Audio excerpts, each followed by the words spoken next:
bored in the house and I'm in the house bored. Bored in the house and I'm in the house bored. Bored in the house and I'm in the house bored and I'm bored in the house and I'm in the house bored.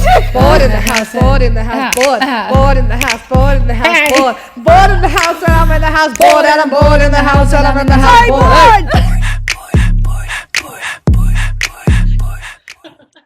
Hello, everybody, and welcome to episode 5 of the Pulsate podcast. I am Britt.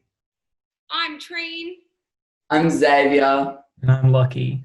Yay, we have two of our Pulsate boys on today joining us. Our topic this week is boys in dance. So these boys are our senior and advanced competition dancers. They do many extension programs, assistant teaching, soloist, comp dancers, you name it, they do it. And all of our boys really look up to these two. So we've got some questions for you today. Lachy, I'm going to ask you one. From dancing with us at Pulsate Dance Force, what opportunities have you been able to have with the studio and outside the studio? Yeah, so there's been like a lot, like almost like hard to remember, but more of the ones that have been like in Pulsate have been like Dance Step and Almighty, which have like sort of opened like a door to like a new type of like dance that I like haven't really seen before. Like the comps that we've done with Almighty have been such like a different atmosphere to ones that we do like locally. So that's been really cool. And then more opportunities have led to like outside of Pulsate, like with the ModStar program at Jason Coleman's Ministry of Dance and Legally Blonde. So yeah, it's kind of been all around the place. It's been really good. Going off that question, Lachy, with all of the training and skills you've gained at the studio, can you see how those skills can apply to everyday life or potential future pathways? I would say the main like skill is probably like time management, because like we do put a lot of hours into like dance and stuff, and we also have to like juggle school. So I guess like learning how to prioritize stuff has been like really big, and also like teamwork as well, just in everyday things like group work at school or at work.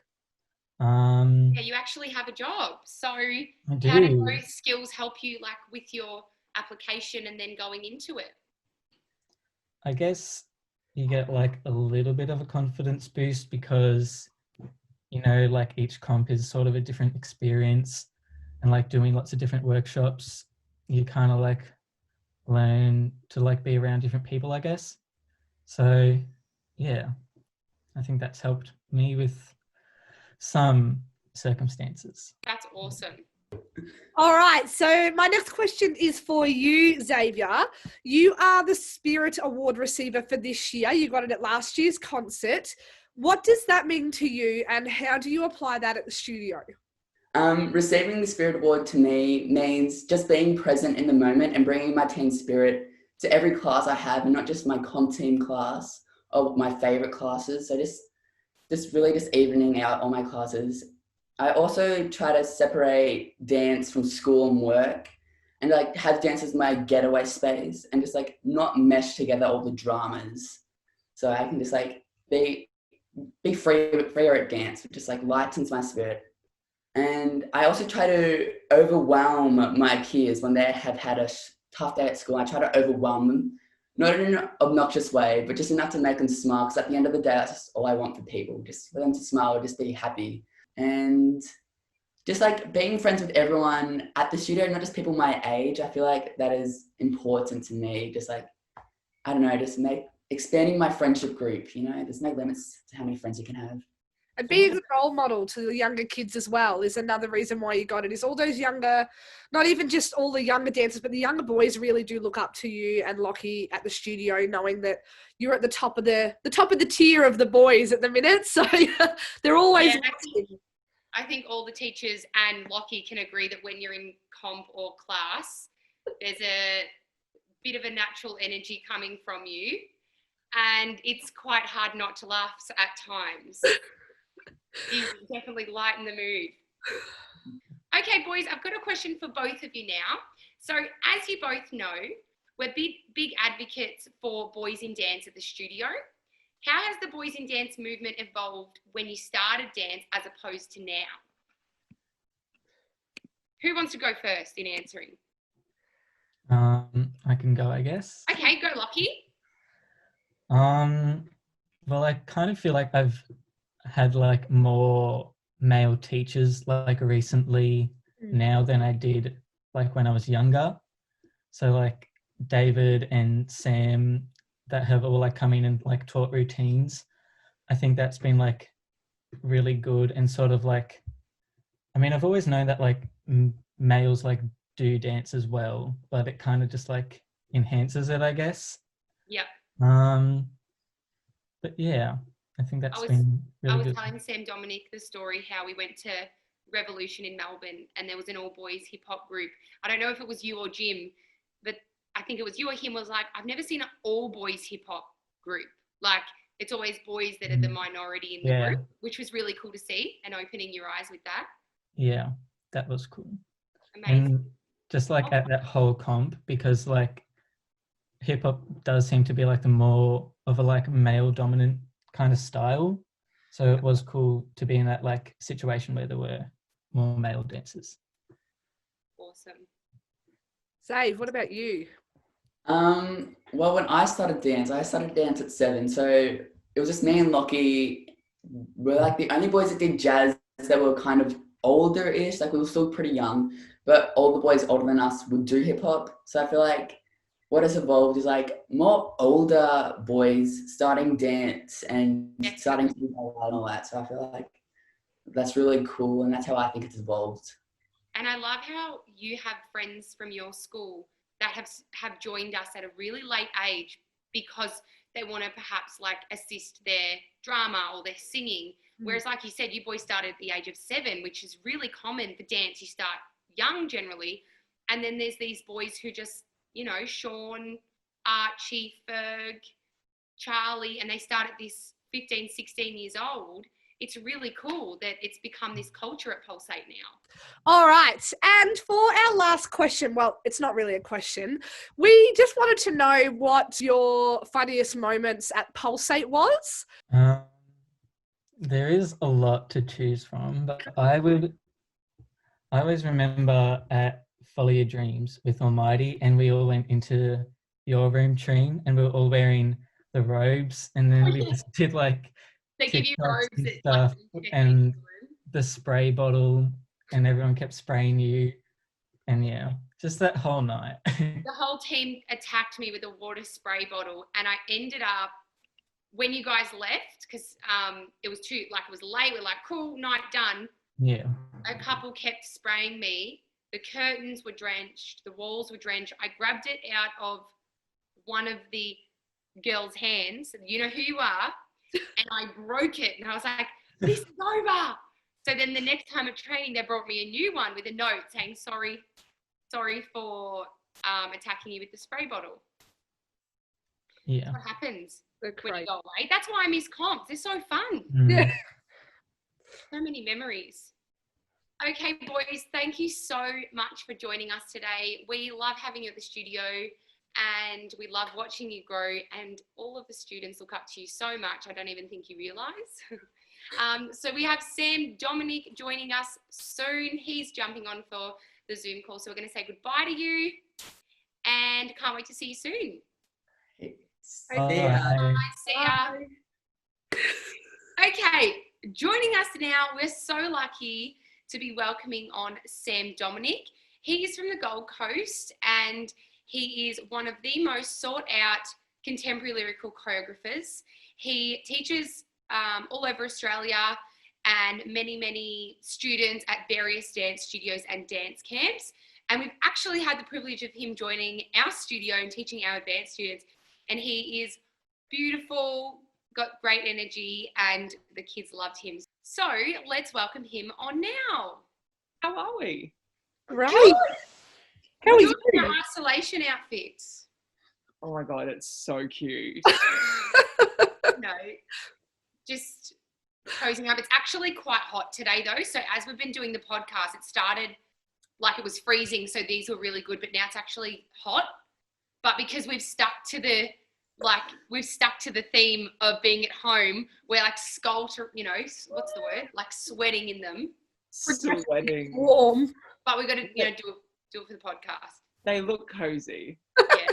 All right. Well, amazing to have you on, Sam. We have a few questions for you today, just in regards to you and your dance career and boys in dance itself. At Pulsate, we obviously pride ourselves on having a large amount of boys who currently dance in many styles, from 3 years old all the way up to adults. We just wanted to know, at what age did you start your dance journey, and how did you find growing and training as a male dancer? So I started actually quite late for dancing, because usually girls start around like 2, 3 years old. So I started quite late at 9 years old, and I actually only started because my brother was dancing, which is weird in itself, because boys, don't really just like fall into that. And my mum was like, just go and try it and see how you go. Because I was always a little bit of a weird kid. And she was like, oh, just to like get him a little bit social and like get his sort of movement going. And so it was not a serious thing for me at all at 9 years old. I was just like, I'm going literally because my brother comes. I think I wanted to go to tennis at the time. I was like, can I please go to tennis? Like, come on, I want to go to tennis. But I ended up in dance. And then a year passed and I was just like, I love this. Like, I could not imagine doing any other sport. And I was the kind of kid who did soccer, I did AFL, I did taekwondo, I did like little athletics, nippers, all of those sports. And then after a year of dancing, I was like, no, like I want to just focus on dancing. Yeah, this is it. This is it. And again, I really didn't honestly take it too seriously. I just had fun with it. Like I always had fun with it. And I was always that student that probably talked a little bit too much or distracted the class. And yeah, honestly didn't take it really too seriously, just had fun with it, because I was like, this is so much fun. Like we just get to move around. Yeah. And then I turned 14, and I remember my parents really going, I was either going to quit or I was going to really go for it. And it pretty much got down to the bottom line of me thinking, well, I can't quit, so I'm going to go for it. Like I'm going to go hard at it. And that's when I went to full-time ballet. When I was at school, though, I was one of those kids that I really didn't care what other people thought. So anything, I used to do cartwheels down the corridors, and I'm sure that all of the other boys would look at me like, what is this guy doing? Really, really cranky, like kid, just doing cartwheels and walkovers and handstands around the place. And I think because I was surrounded by such a good group of friends, that if anyone said anything, it never really got to me. It sort of just like bypassed through them, and they were like, oi, quit it. Cut it. Don't come for Sam at all. He's doing what he loves. Yeah. And so at school, I was really fortunate enough to never really be bullied. That's awesome. Again, maybe I was, and I just didn't really pick up on it. It really could be like that. But yeah, I never was really bullied, but it really sort of took off when I went to full-time ballet. It was full steam ahead. Yeah. Like just go, go, go. So I started when I was 15 and went until I was 18, and then just went straight into my first professional gig. Yeah, that's really cool. I love how you said that at 9 years old you started dance as like a social thing, because we always say that dance can offer young children or teenagers so many more life skills than we think on the forefront. And I also love how you said you did basketball or football and all those things as well as dance, and you didn't just have to do one or the other. Yeah. So cool. No, I was honestly one of those kids that did all the sports. Yep. Like my dad was very big on that. Every day after school, I would do a different sport. But I just picked up more and more dance, like as we went. but dance for me as well, I like most of my friends now are friends from dancing. I have one or two that I talk to from school, but my best friends are my dance friends. Because they sort of understand that you're probably a little bit weird, outside the norm, a little bit creative, and they understand that, and they're a lot more welcoming and supportive, I felt. Definitely. Yeah. And you're so fortunate that you had that group at school, and that your mum and your brother, and it was very like, do whatever you want. That's really cool. Yeah. Supportive. Yeah. Yeah. Oh, my parents were so supportive. I mean, at 14, when you go to them and say, okay, I want to do full-time ballet, they're like, are you sure? Like, do you just want to stay at school? Like, there's always, I don't want to sugarcoat it and say that they were always like, yes. There was that hesitation, of course, but I just showed them how much I wanted it. And I mean, I've proven to them time and time again that, I mean, now it's my full-time job. So you can make such a life out of it. I think when parents are sometimes hesitant on a pathway, it's more of a protection thing from potential, like, I guess, challenges, and the idea that something's so full on and more like uncommon than more common. It's more of a protection thing in case it's not what you thought it was going to be, or, it's going to be really, really, really hard. It's going to be full on. But that's awesome. Yeah. Okay, well, I've got the second question for you. Here we go. After all of your years of training, what opportunities has dance provided for you, and what are your favourite experiences? Favorite experiences? Well, I feel like as soon as I turned 18, I sent a video away to Royal Caribbean, and I got an email back pretty much like a week later, which is pretty quick to hear back if you send over things. And I just did sort of a mass send out because I was like, I want to get out of Australia. I want to experience the world. Everyone, here's my dance reel. Here we go. And Royal, they emailed back and said, can you be here in 2 weeks? Wow. And I was just like, here we go. Like, sure. Yeah. And I was ready to just go. And so I packed my bags. I didn't know anyone at rehearsals where I was going. It was the first time that I'd flown by myself. Wow. I was fortunate enough that it wasn't my first time overseas, so I'd experienced sort of how that changing over at airports works and whatnot. But yeah, just pushing myself outside of my comfort zone would probably be my number one thing that I've really loved about dance, is it's constantly pushing. Yeah. Like I went for my first contract, I came from full-time ballet. Yeah. And I went into doing Saturday Night Fever the musical, and a show called In the Air, which was a full aerial show. So I'd never done musical. Well, I'd done musical theatre class, but I never ever thought that I would be in a musical theatre show, and in an aerial show, like coming straight from ballet. So those were probably straight off the bat two of the biggest highlights. Is walking into the studio and them saying like, okay, straight to the singing room. And I was just like mortified, straight from ballet. And I was like, no, they're going to make us sing by ourselves. Like, oh my God, this is going to be horrible. They didn't make us sing by ourselves, and it was fine because I can hold a tune, but I was petrified. And then learning, as soon as we got onto the ship, we took 2 weeks to learn a full aerial show. So those two in themselves were probably like one of the main highlights, was learning those skills. Like that comes, you putting yourself out there and sending a mass email like that. Do you think, like you were saying before, when you were young, you never really cared, like you were doing cartwheels. Do you think you just kind of like, well, if, the worst they can say is no, like I'll just send some, like putting yourself out there? Yeah, absolutely. And they messaged back and said, this is going to be the show.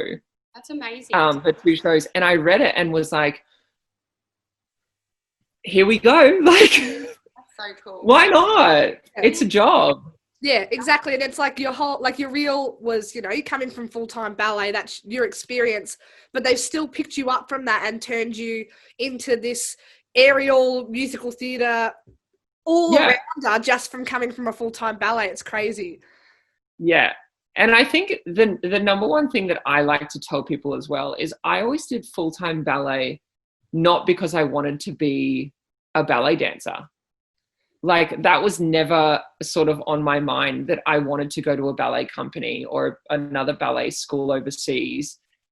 It was always because of, I really wanted that strong foundation, because I didn't have a strong classical background. I wanted to just really get that foundation behind me. And now whenever I walk into an audition, I get past the first 2 rounds purely on technique.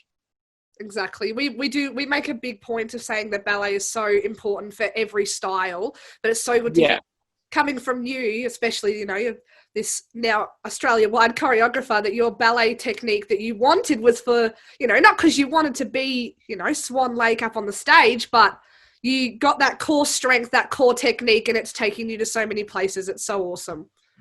Yeah, it gives you so much opportunity. Like, to go from ballet into aerial, the transition was seamless because I have this control and I have this technique behind me. Yeah. And you just sort of float with the silks. Like, it's so funny because when Britt and I did your tutorial, I had a couple of Pulsate mums say, I didn't even know you did this style. And I'm like, well, I'm actually trained in everything. Like, our teacher Tanya made us do ballet, and my mum, her rule was, if you're going to dance, you do ballet first. I love that. And even though I obviously never really do ballet and things like that, but also I have a big appreciation for it, and it helps me with hip hop as well. Yeah. So absolutely. And I get the same thing. People are like, oh my God, have you done jazz? Have you done hip hop? Have you done musical theatre? I'm like, yeah, I've done it. Yeah. We don't really, I don't really know people that enter into the industry with one thing under their belt. Like, you have to be ready to go for whatever you're thrown. And to be a versatile dancer, you'll get so much more work. Oh my God. Yeah. Like, just by saying, yes, I can do that. Yeah. Get a job. Even doing tap, learning your time steps, learning like the basics. We started tap at our studio a bit later than every other style. When Britt came along, we're like, yay, tap teacher. But yeah, just learning those things. So how many times you go to an audition and like, show me time step. And you're like, okay. I've done tap in a show before. Yep. Like, my second contract, they, again, it was over email, and they emailed and said, have you ever tapped before? And just on a side note, I wasn't a good tapper. Like, I was not good. I think at one point my teacher actually took my taps off my shoes because I was just making really, really like wrong sounds. And I just fuffed about up the back. But they asked me if I'd tapped before, and I said, yeah, I've tapped before. Got it. Yeah. Straight into it. And obviously a lot of hard work comes with that, but yeah. You would have had the body awareness though from ballet in the first place. Yeah. Beautiful. Exactly. These sounds like some epic experiences.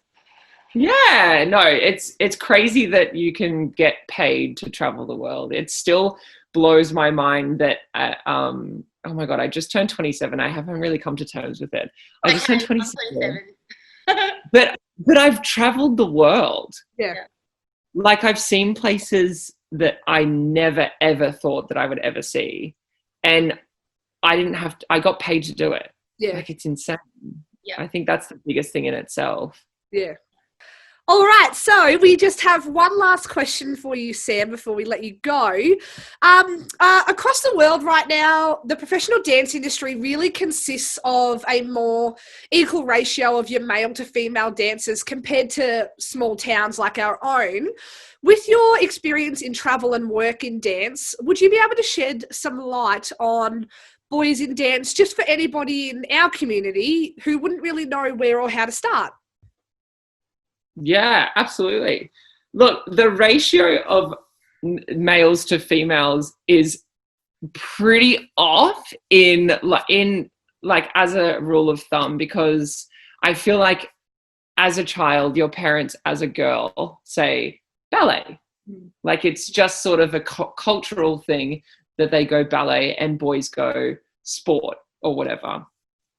So there's always that sort of really off ratio, pretty much no matter where you are. If you go to an audition, for every 100 girls, there's about 10 to 20 boys. Yeah. So we are quite lucky in that way because there are less of us, so there's more opportunity for us, which is really, really incredible, and I'm really grateful for that. But for boys wanting to get into dance, I would literally say just try it all. It's going to be uncomfortable. It's like everything that you do. Like, for example, I just started at a new gym. First day, uncomfortable. Like you walk in, you don't know what's going on. You're not in the rhythm of things. It's a little bit weird. By day 3, I'm into it. Yeah. So it's always going to be that little bit uncomfortable at the start, no matter what. But I would say try it all and then just start with maybe 1 or 2 that you like. Yeah. And just really, really go with that. Have fun with it. Enjoy it. As we were talking about before, be social, make those friends, and have fun with it. Especially when you're younger, you just need to really enjoy it. And sort of segue from there. Don't push anything that you're obviously like, oh, I really don't enjoy that. Like if you don't enjoy ballet at say 7, it's not the end of the world. Yeah, exactly. Yeah, like you can enter into it later. Just don't expect to be a prima ballerina, of course, but you can enter into it later. Yeah. Like if you're not enjoying it. So if you do just enjoy that hip hop, go for that hip hop. But I never enjoyed hip hop. Yeah. I was never the funky kid. I was always the awkward kid. But yeah, as a number one sort of rule of thumb, it's always going to be that little bit uncomfortable to start with. But once you get into the groove of things, it's so much fun. And as I said before as well, I feel like your dance friends are so much more accepting and they laugh with you, not laugh. I mean, sometimes they laugh at you, but we all laugh together when weird things happen or something goes wrong in class or anything like that. And I think going back to the ratio conversation, when like say we were all young, like back here in Wangaratta, even Sam, like Miss Sam, we'd go to a comp and there would be 1 boy in the section.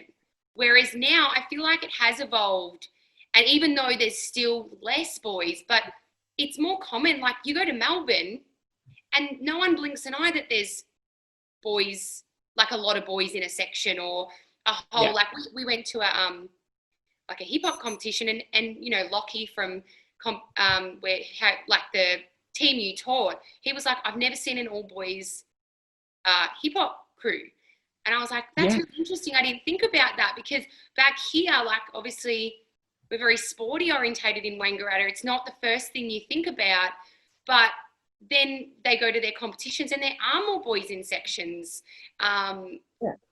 Which is really cool to see.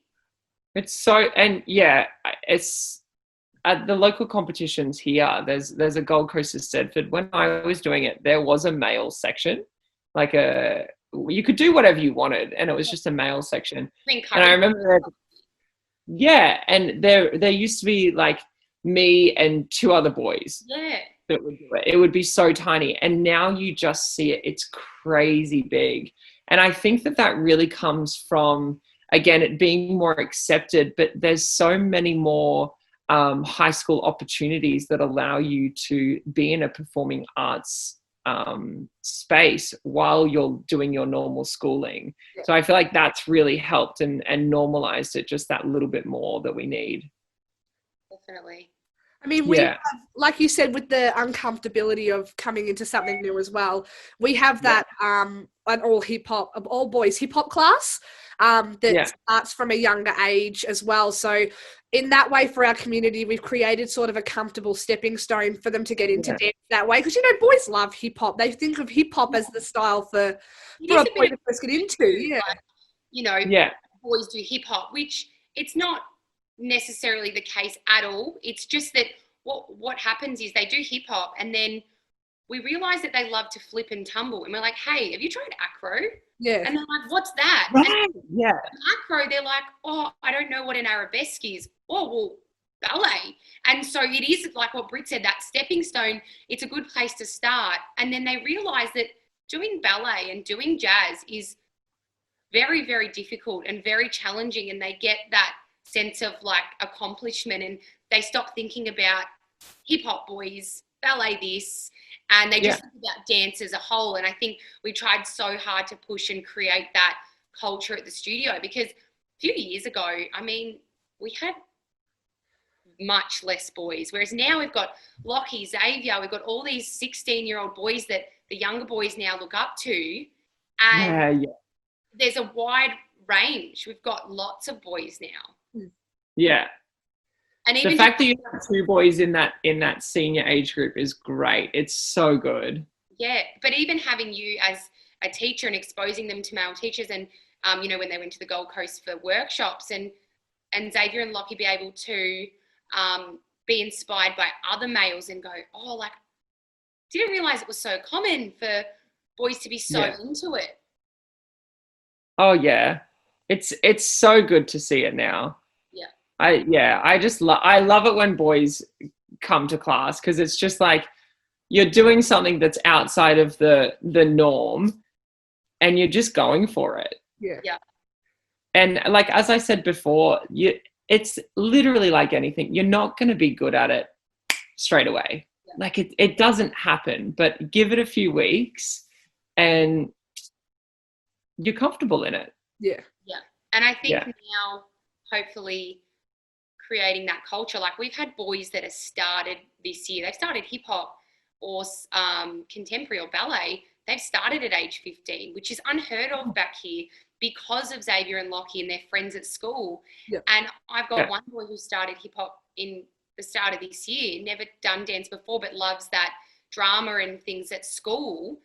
And he's just awesome. Like I love when we have, they're just willing to jump into a class now instead of, I haven't done it since I've been little. Yeah. Yeah.